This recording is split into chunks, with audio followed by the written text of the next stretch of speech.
This week on Design for You, we have Nieuwoudt architects taking us on a journey of how they've transformed this contemporary modern interior into an organic, comfortable and relaxing home. Then Julia Day talks us through a carefully curated interior, accented with notes of luxury. And Dylan Olivier of House of Gargoyle showcases an eclectic space filled with eye-catching and unique statement pieces. Helping you bring your dream interior to life right here on Design for You.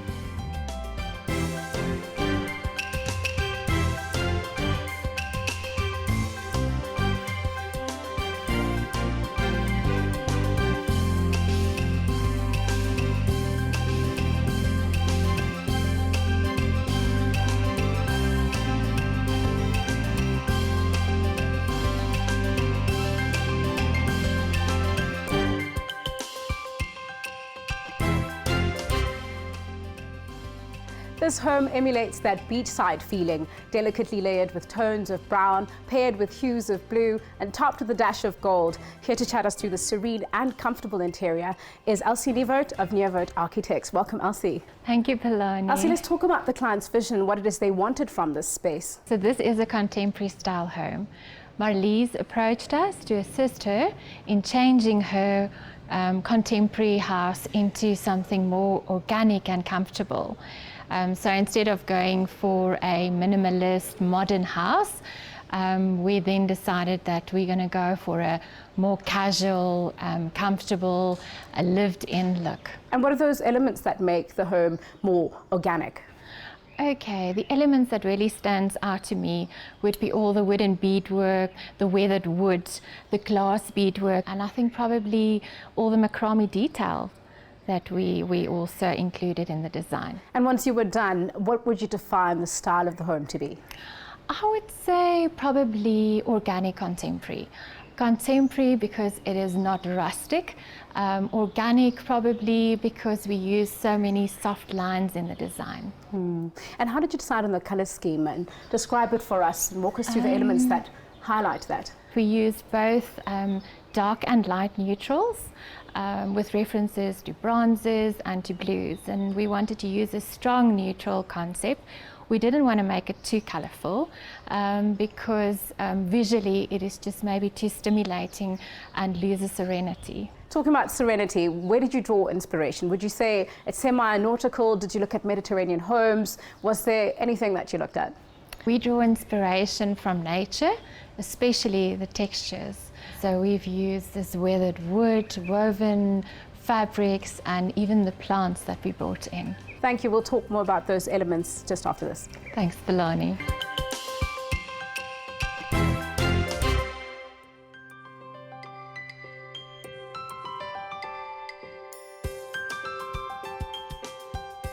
This home features beautiful natural elements and textures fused with contemporary design. I still have with me Elsie filling us in on the interior design of the home. Elsie, we talked earlier about trying to achieve serenity and tranquility. And what I love about this space is that indoor-outdoor feeling. I want to move outside into the patio and talk about how you've designed the flow of the house to get to that patio. Well, the outside deck is where the interior flows seamlessly into the exterior space.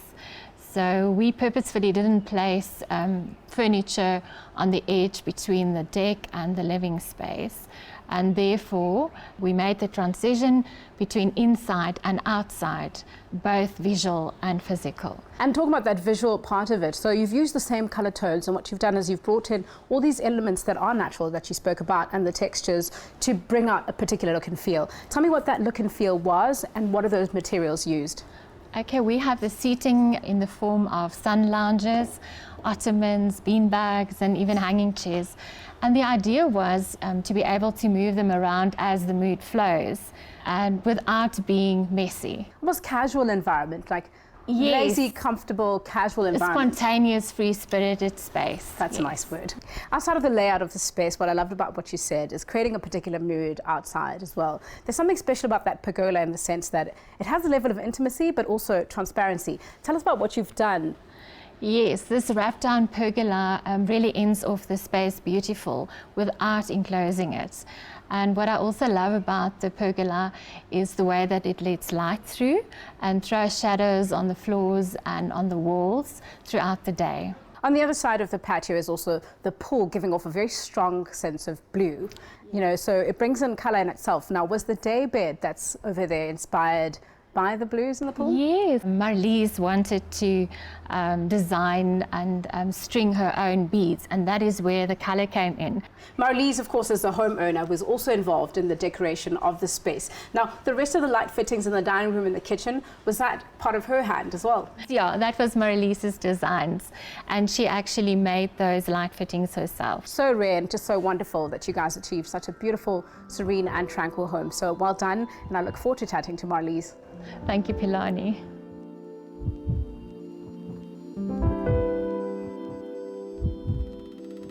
I'm now joined by Marlies, who's not only the homeowner for this gorgeous home, but she also added those last personal finishing touches to create a sanctuary for her family. Welcome, Marlies. Thank you very much, Pilani. How did you decide to become involved with the interior design? Actually, for 10 years, I've been a polygraph examiner and working out and on the road the whole day, all day long. And I fell pregnant with little Luca, and Heine said, my husband, it's not necessary to work anymore. And I decided to do little Luca's first birthday party, and I realized that I'm actually creative. So that's where everything started, and I like also to do interior and make things with my hands. I really love that. Oh, that's a beautiful story when you're just living your life and you fall into something amazing.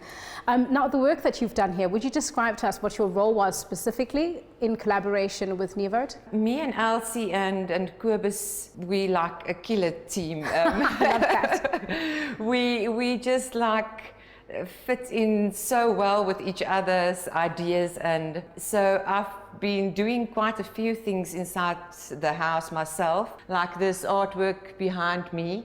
I didn't know exactly what I wanted here and on this wall. At the end, this came out very nice for me with the copper colors and the silver and a little bit of bronze. I like that a lot. And also the lights there from No Negative. Charlene is amazing in Cape Town. She was it on the last minute that she created these beautiful, she called it crazy lamps. So you would say that you're quite crafty and you have an obsession with accessories, don't you?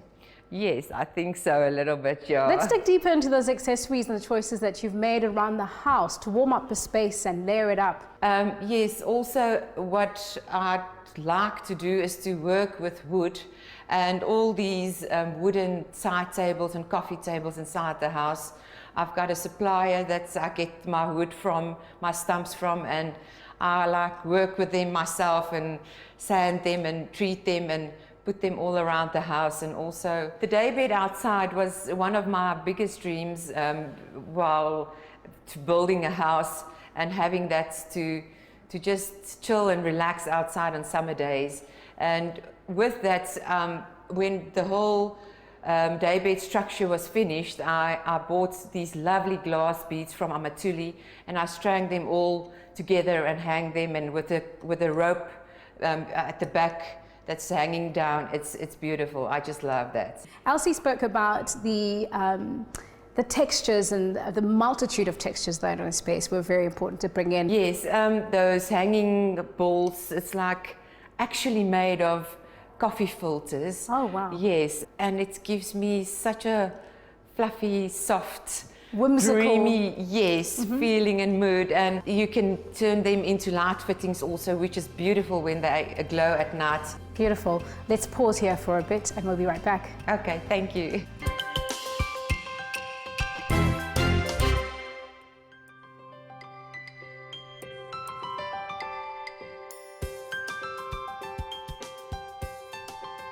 If you've just tuned in, I still have Marlies with me, who's the homeowner of this gorgeous, organic and comfortable home. She added the last personal finishing touches to the space, as you see here. Marlies, there's so many beautiful elements in your home, and what I really would love to know is, what are your favorites?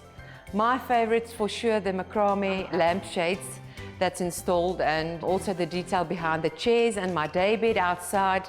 And of course, all the beanbags that scatter all around in the house. It's a little bit of an unfair question, isn't it? Because you should love every single element in here. Exactly, yeah. Now, how did you make sure that you personalize different spaces for the individuals in the home? For my lovely husband, I made sure that He's got a corner inside the house, and that's the bar area. I promised him that I won't touch that area, and he can go wild, whatever he likes to do in that area.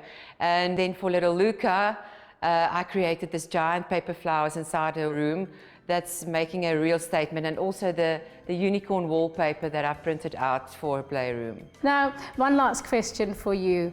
What advice would you give people who'd want to take on the journey of decorating their own spaces? To take your time if you've got a project like this, and if you love things and you don't get it out there, please don't be scared to do a little bit of research and let things get custom made by people that can make an absolute beautiful artwork that you can see nowhere else. I absolutely agree, because those things will be the things that bring you absolute joy when you know you put your hand in it like you did, which is absolutely fantastic. Well done on your work, and to Nieuwoudt as well. Thanks for having us here. Thank you very much, Pilani.